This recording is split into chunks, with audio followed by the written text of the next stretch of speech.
Welcome to Penrose Learning, where we make understanding easy. You start by picking a live photo that shows motion. This matters because TikTok needs moving frames to create the effect. Once done, trim the live photo to the sweetest 1-3-second moment so the motion looks intentional. Make sure live photo is still enabled in Photos. If you prefer, export it as a short video. TikTok accepts both.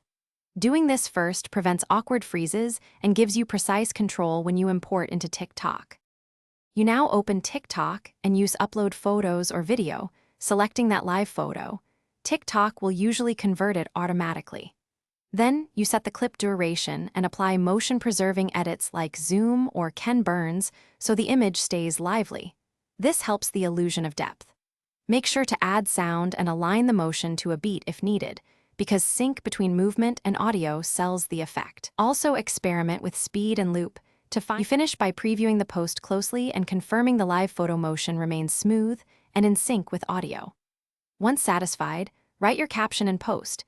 If the motion freezes or looks choppy, stop, re-export the live photo from iPhone as a high frame rate MP4 and re-import, because format and frame rate mismatches cause most problems. Lastly, save to drafts and test different thumbnails so viewers see the motion immediately when scrolling.